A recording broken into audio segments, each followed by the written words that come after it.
जय हिंद दोस्तों, मैं धर्मेंद्र कुमार शर्मा फाइटर्स क्लासेस के यूट्यूब चैनल पर आप सभी का हार्दिक स्वागत करता हूं। साथियों, सबको यह खुशी होगी कि राजस्थान सरकार द्वारा पटवार भर्ती 2025 की विज्ञप्ति जारी की जा चुकी है। आज मैं पटवार भर्ती 2025 की विज्ञप्ति जारी हुई है उसके बारे में आपको संपूर्ण जानकारी प्रोवाइड करवाऊंगा। साथियों, पटवार भर्ती 2025 का सभी को बेसब्री से इंतजार था। काफी अभ्यर्थी इसकी पहले से तैयारी कर रहे हैं कि भर्ती आएगी और अपना भी एक पटवार बनने का सपना साकार होगा।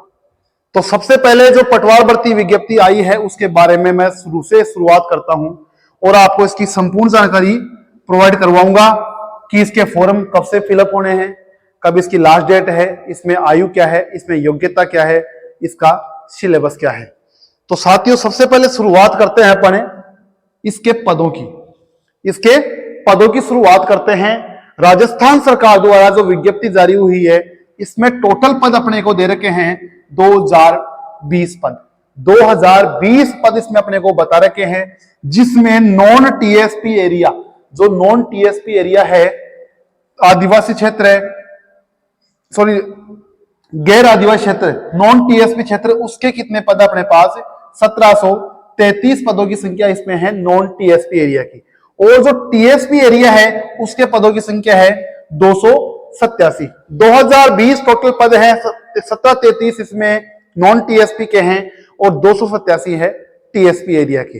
फिर देखो साथियों, एक नई चीज आती है, राज्य सरकार ने द्वारा इसमें स्पष्ट किया गया है कि जो अपनी परीक्षा होनी है, परीक्षा का जो परिणाम आना है, उससे पहले इसके पदों में कमी और वृद्धि की जा सकती है।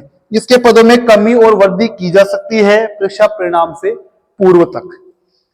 आगे चलता हूं मैं, इसकी योग्यता क्या है। देखो साथियों, योग्यता क्या है इसमें? स्नातक और कंप्यूटर डिप्लोमा, दो इसमें योग्यता दे रखी है साथ में। एक तो स्नातक इसमें होना चाहिए व्यक्ति, दूसरी चीज इसमें कंप्यूटर डिप्लोमा अपने पास होना चाहिए। जो कंप्यूटर डिप्लोमा के बारे में इसको बताऊंगा कि भाई कौन कौन से इसमें कंप्यूटर डिप्लोमा अपने पास हो सकते हैं। ये योग्यता इसकी है, लेकिन ये योग्यता ही इसमें होनी आवश्यक है। लेकिन इसके साथ साथ दूसरी शर्त क्या है? राज्य सरकार द्वारा एक एग्जाम ली जाती है आजकल, सीईटी की जो एग्जाम होती है वो अपनी क्लियर होनी चाहिए। और साथियों, अपने को सबको मालूम है, अपन इसकी तैयारी कर रहे हैं तो अपने को यह भी मालूम है कि सीईटी स्नातक स्तर की इसमें चाहिए। एक होती है ट्वेल्थ बेस की, एक होती है ग्रेजुएशन लेवल की स्नातक स्तर की। जिससे अभ्यर्थी की ये सीईटी स्नातक स्तर की क्लियर है वो ही इस भर्ती में आवेदन कर सकता है। और ये मालूम है अपने को कि 12/2/2025 को अपने जो सीईटी का एग्जाम लगा था, सीईटी 2024 का, उसका परिणाम आ चुका है। करीब उसमें 8 लाख अभ्यर्थी पास हुए हैं। 8 लाख के समथिंग इसमें क्या हुए हैं? पास हुए हैं। तो ये 8 लाख व्यक्ति ही इसमें फॉर्म अप्लाई कर सकते हैं।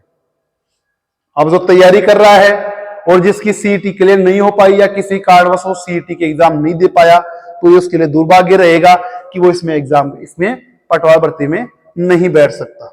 आगे चलता हूं मैं, आपको डिप्लोमा क्या है, जो कंप्यूटर का डिप्लोमा है वो कौन सा होगा। देखो यहाँ पे कंप्यूटर का डिप्लोमा, सबसे पहली चीज तो स्नातक स्तर परीक्षा इसमें बता रखी है कि स्नातक स्तर की इसमें क्या है? परीक्षा होना, स्नातक व्यक्ति होना चाहिए। दूसरी चीज है यहाँ पे सरकार द्वारा मान्यता प्राप्त कोई ना कोई एक कंप्यूटर डिप्लोमा। कौन सा? Computer diploma. कंप्यूटर डिप्लोमा देखो, एक तो होता है ओ लेवल का, क्या होता है? ओ लेवल का। और दूसरी चीज है यहाँ पे व्यवसायिक प्रशिक्षण योजना के परिषद की राष्ट्रीय नेशनल काउंसिल जो है तो अपने पास होती है, उसमें सीओपीए और डीपीसीएस कोर्स, दो कोर्स है, सीओपीए और दूसरा है डीपीसीएस। ये डिप्लोमा भी चल सकता है, इसमें दे रखा है, या कोई सा भी इसमें डिप्लोमा अपने पास चल सकता है। और देखो सबसे बड़ी चीज है, राजस्थान में आरएससीआईटी लगभग सभी के पास है, तो आरएससीआईटी का डिप्लोमा भी इसमें अनिवार्य कर रखा है कि आपके पास अगर आरएससीआईटी का डिप्लोमा भी है तो भी आप इसके लिए योग्य हो। ठीक है, तो स्नातक हो गया, एक कंप्यूटर डिप्लोमा हो गया। काफी इसमें डिप्लोमा है। पॉलिटिकल संस्थान से भी अपने कंप्यूटर साइंस की डिग्री ले सकते हैं। और अपने जो माध्यमिक शिक्षा परीक्षा होती है कंप्यूटर साइंस और कंप्यूटर एप्लीकेशन, वो डिप्लोमा भी इसमें चल सकता है। कोई सा भी कंप्यूटर पर डिप्लोमा होना चाहिए जो इसमें विज्ञप्ति में बता रखा है। और दूसरी चीज है सीईटी, दूसरी चीज है सीईटी, जो जिसकी भी सीईटी में क्लियर नहीं है, जिसकी सीईटी में क्लियर नहीं है वो एग्जाम में नहीं बैठ पाएगा। दूसरी चीज आगे चलता हूं मैं इसमें आयु में, इसकी आयु क्या है, आयु इसमें बड़ी मायने रखती है। न्यूनतम आयु है इसकी 18 वर्ष और अधिकतम आयु है इसकी 40 वर्ष। न्यूनतम आयु की गणना आप कहां से है, कौन सी तारीख से इसकी न्यूनतम आयु की गणना की जा रही है? साथियों, जो अभ्यर्थी इसमें आवेदन करना चाहता है, जो इच्छुक है और जिसकी उम्र वर्तमान में 17 साढ़े 17 साल है या 17.5 से ऊपर है या 17.5 से कम भी है, लेकिन 1/1/2026 को 1/1/2026 को जो व्यक्ति 18 वर्ष की आयु पूर्ण कर रहा है और जिसकी सीईटी क्लियर है, जिसकी सीईटी क्लियर है, ध्यान देना, सीईटी क्लियर है, जो 18 वर्ष की आयु पूर्ण कर रहा है वो इस भर्ती में बैठने का योग्य है। दूसरी चीज है अधिकतम आयु कितनी हो सकती है, अधिकतम आयु इसमें 40 वर्ष। अधिकतम आयु कितनी है, 40 वर्ष है। लेकिन पिछले कुछ सालों में पटवार भर्ती नहीं होने की वजह से राज्य सरकार द्वारा इसमें 3 साल की अतिरिक्त छूट दी गई है। तो इसमें टोटल आयु अपने पास कितनी हो जाती है, 40 + 3 43 साल, अर्थात 43 साल तक का व्यक्ति इसमें आवेदन कर सकता है। फिर इसमें कोई विशेष छूट होती है अपने कैटेगरी वाइज, जो अपने पास कैटेगरी होती है, जैसे जनरल है, ओबीसी है, SC ST है, EWS है, कोई महिला है, उसके हिसाब से भी क्या इसमें अतिरिक्त छूट मिलती है। वो अतिरिक्त छूट देखो इसमें साफ साफ अपने भर्ती का स्क्रीनशॉट है, ये जो विज्ञप्ति है अपने पास उसका स्क्रीनशॉट इसमें साफ साफ दे रखा है कि आवेदक के 1/1/2026 को 1/1/2026 को 18 वर्ष की आयु पूर्ण कर चुका हो और 40 वर्ष उसकी अधिकतम आयु हो, 40 वर्ष का नहीं हुआ हो। दूसरी चीज है आयु में छूट, 3 वर्ष की छूट तो एक तरफ से दे दी गवर्नमेंट के द्वारा, पर दूसरी छूट कौन सी मिलती है, सामान्य वर्ग की कोई महिला है तो उसको 5 वर्ष की छूट दी जाएगी। तो सामान्य वर्ष की कोई सामान्य वर्ग की महिला है उसको 5 वर्ष छूट मिल रही है, टोटल उसकी कितनी मिल रही है, 48 वर्ष की कोई महिला है तो उसमें आवेदन कर सकती है। दूसरी चीज जनरल के अलावा जो कैटेगरी है ओबीसी, SC ST और हाँ ये दोनों तीन है, SC ST OBC है, उसमें छूट मिलती है 5 साल की पुरुषों को। जनरल के अलावा जो अन्य कैटेगरी है OBC, SC ST और EWS पुरुषों को, उसमें भी उनको क्या मिल रही है, 5 साल की छूट मिल रही है। सिर्फ जनरल के पुरुषों को, सिर्फ जनरल के पुरुष हैं उनको सिर्फ 43 साल तक प्रावधान है, लेकिन कोई जनरल की महिला है उसको भी 5 साल की छूट मिल रही है, और कोई जनरल के अलावा पुरुष है SC ST OBC और EWS उसको भी 5 साल की छूट मिल रही है। फिर देखो जनरल की महिला को तो 5 साल की छूट है, जनरल की महिला को 5 साल की छूट है, लेकिन कोई SC ST OBC और EWS कैटेगरी से महिला है उसको कितने वर्ष की छूट मिल रही है, 10 साल की छूट मिल रही है। अर्थात 43 + 10 साल 53 साल तक की उसमें कोई महिला है उसको आवेदन कर सकती है। तो ये था इसका आयु का सिस्टम। आगे चलता हूं मैं, इसके लिए आवेदन की प्रक्रिया क्या है, इस भर्ती के लिए आवेदन की प्रक्रिया क्या है। साथियों ऑनलाइन इसके आवेदन होने वाले हैं, ऑनलाइन इसके क्या होने वाले हैं, आवेदन होंगे ऑनलाइन। कब से स्टार्ट है, 22/2/2025 से इसके ऑनलाइन आवेदन स्टार्ट होंगे और 23/3/2025 तक आवेदन होंगे। 23/3/2025, 23 मार्च तक इसके क्या होंगे, आवेदन होंगे। इसके बाद इसकी साइट ऑटोमेटिक बंद हो जाएगी, इसमें बाद में आवेदन नहीं हो पाएंगे। और सबसे बड़ी चीज है, देखो साथियों, आवेदन में अपने से गलती हो गई तो अपनी अच्छी खासी जो तैयारी की हुई एग्जाम की उससे अपने वंचित रह सकते हैं। तो सबसे बड़ी चीज है आवेदन में गलती नहीं होनी चाहिए, क्योंकि अब की बार राज्य सरकार ने स्पष्ट कर दिया है कि आवेदन के बाद कोई संशोधन फॉर्म अप्लाई नहीं होगा, बिल्कुल भी संशोधन अब की बार नहीं किया जा सकता। इसमें वन टाइम रजिस्ट्रेशन भी है, जो वन टाइम आपने रजिस्ट्रेशन किया है उसमें जो आपने जानकारियां सही फिलअप करी है वही जानकारी अपने फॉर्म पर आएगी। तो देखो आवेदन करते समय सबसे बड़ी चीज समस्या आती है फोटो में और हस्ताक्षर में। अपन ने आवेदन फॉर्म में अपनी योग्यता सही भर दी, शैक्षणिक योग्यता बिल्कुल सही भर दी, नाम सही भर दिया, सब कुछ भर दिया, लेकिन अगर फोटो की गड़बड़ी हो गई, सिग्नेचर की गलती हो गई तो वहां भी अपना आवेदन निरस्त माना जा सकता है। सबसे बड़ी चीज है आवेदक की फोटो इसमें क्या होनी चाहिए, स्पष्ट होनी चाहिए। कई बार अपने क्या करते हैं, चश्मा अपन पहनते हैं लेकिन उसमें अगर फ्लैश पड़ा हुआ है, फ्लैश है, चमक उस पर आ रही है, तो वह आवेदन निरस्त हो जाता है। दूसरी चीज है जो अपने बैकग्राउंड होता है फोटो का, फोटो के पीछे क्या होता है बैकग्राउंड, वो जैसे लाल हो गया, ब्लैक हो गया, इस प्रकार का कलर इसमें नहीं चलता है। इसमें या तो चलेगा सफेद, साफ साफ विज्ञप्ति में लिखा हुआ है, या तो सफेद हो या हल्के रंग का नीला होना चाहिए। ठीक है। दूसरी चीज अपने को मैं बताऊं इसमें आपको,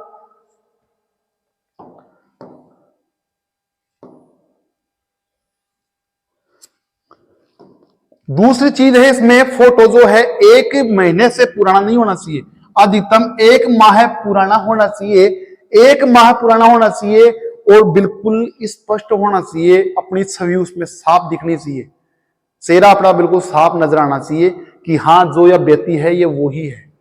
ठीक है। और दूसरी चीज, आवेदक का चेहरा बिल्कुल किसी कपड़े से, बालों से, किसी से ढकानियों से कई बार मुंह पे बांध लेते हैं, फोटो खिंचवाते हैं, वो नहीं चलेगा, अपना मुंह साफ दिखना चाहिए। ठीक है। फिर दूसरी चीज आती है इसमें हस्ताक्षर।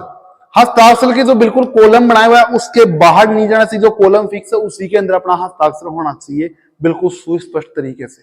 आगे चलता हूं मैं, यह होगी अपनी आवेदन के संबंध में। और दूसरी चीज अपने देखो, आवेदन हो गया, सारा काम हो गया, पढ़ लिख लिए, एडमिट कार्ड जारी हो गया, एग्जाम का। एग्जाम कैसे होनी है? सबसे बड़ा फायदा की बात राज्य सरकार ने दिया है, तो वो दिया है कि एग्जाम एक ही शिफ्ट में हो रही है। क्या हो रहा है? एग्जाम एक ही शिफ्ट में हो रही है। सबसे बड़ा फायदा है एक ही दिन में हो रही है और ऑफलाइन हो रही है। ऑफलाइन एग्जाम है, एक ही शिफ्ट में हो रही है, एक ही दिन हो रही है। पहले 10 और 11 मई को बताया गया था, लेकिन इसमें करेक्शन करके फिक्स कर दिया बोर्ड के द्वारा कि 11 मई 2025 को इसकी एग्जाम होनी है, एक ही शिफ्ट में होनी है। नॉर्मलाइजेशन अगर इसमें होता है, 2 शिफ्टों में होती, 3 शिफ्टों में होती, तो नॉर्मलाइजेशन होता है। कई अभ्यर्थियों को इसमें फायदा होता है, कईयों को नुकसान देखने को मिलता है। और सबसे बड़ी चीज मैं आपको यहां बताऊंगा कि वो मार्कशीट अपने को एग्जाम में दी जाएगी। तो जो अभ्यर्थी फर्स्ट बार एग्जाम दे रहे हैं वो अपनी ओ मार्कशीट की तैयारी करना अभी से शुरू कर दो, क्योंकि ओ मार्कशीट की वजह से अपन कई बार पटवार बनने से रह जाते हैं, पटवारी बनने से रह जाते हैं। कोई भी एग्जाम हो अपन उससे कई बार वंचित रह जाते हैं अपनी ओ मार्कशीट गलत भरने की वजह से।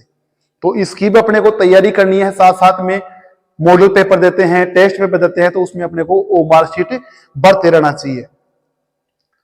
आगे मैं चलता हूं, सबसे बड़ी चीज है फॉर्म अपन ने अप्लाई कर दिया, फॉर्म अपन ने फिल कर दिया है, इसका योग्यता पढ़ ली, आयु पढ़ लिया, कब इसके फॉर्म भरे जाएंगे, कितने इसमें टोटल सीटें कितनी है, ये सब कुछ करने के बाद में अपन आते हैं पढ़ाई पर। इसका सिलेबस क्या है? सिलेबस कोई इतना लंबा चौड़ा इसका सिलेबस नहीं है, नॉर्मल इसका सिलेबस है। 150 क्वेश्चन अपने पेपर में आएंगे, 300 अंकों के आएंगे। और सबसे बढ़िया चीज नेगेटिव मार्किंग है, तुक्कों का काम इसमें नहीं चलेगा। जो पढ़ेगा वो क्वेश्चन करेगा, जो गलत करेगा उसके नंबर ऑटोमेटिक करते रहेंगे।